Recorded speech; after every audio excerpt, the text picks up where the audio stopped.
அஸ்ஸலாமு அலைக்கும் வரஹ்மத்துல்லாஹ். கை செய்தப்படுதல், ஒரே ஒரு வார்த்தை கை செய்தப்படுதல் நம்முடைய வாழ்க்கையின் அத்துணை நிலைகளிலும் சம்பந்தப்பட்டுக் கொண்டிருக்கிறது.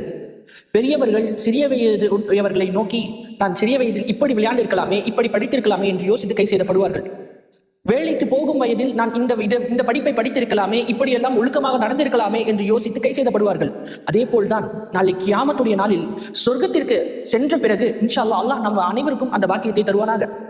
சொர்க்கத்திற்கு சென்ற பிறகு நபி ஸல்லல்லாஹு அலைஹி வஸல்லம் அவர்களை பார்த்த பிறகும் அல்லாஹ் தஆலாவை பார்த்த பிறகும் நாம் அந்த சொர்க்கவாசிகள் எதை யோசித்து கை செய்தப்படுவார்கள் என்று கேட்டால், ஆம், அவர்கள் கை செய்தப்படுவார்கள். சொர்க்கத்தில் எனக்கு இந்த அளவு உயர்ந்த அந்தஸ்தை அல்லாஹ் தருவான் என்றால் நான் அந்த உலகத்திலே அதிகமாக திக்ர்களை இன்னும் ஓதி இருக்கலாமே, எத்தனையோ நொடிகளை எத்தனையோ நேரங்களை நான் கை செய்தப்பட்டு விட்டேனே, இழந்து விட்டேனே, வீணாக்கி விட்டேனே என்று யோசித்து சொர்க்கவாசிகள் அல்லாஹ்வை பார்த்த பிறகும் நபி ஸல்லல்லாஹு அலைஹி வஸல்லம் அவர்களை பார்த்த பின்பும் கூட கை செய்தப்படுவார்கள் என்பதாக நபி ஸல்லல்லாஹு அலைஹி வஸல்லம் அவர்கள் அறிவித்ததாக முஆத் இப்னு ஜபல் ரலியல்லாஹு தஆலா அன்ஹு அவர்கள் அறிவிக்கிறார்கள். எனவே நீங்கள் இப்பொழுது பார்த்துக் கொண்டிருக்கிற இந்த வீடியோவை பார்த்துக் கொண்டிருக்கிறீர்கள். நீங்கள் எந்த வயதுடையவர்கள் என்று தெரியவில்லை. சிறியவர்களாக இருக்கலாம், அல்லது பெரியவர்களாக இருக்கலாம், அல்லது வயோதிகமானவர்களாக இருக்கலாம்.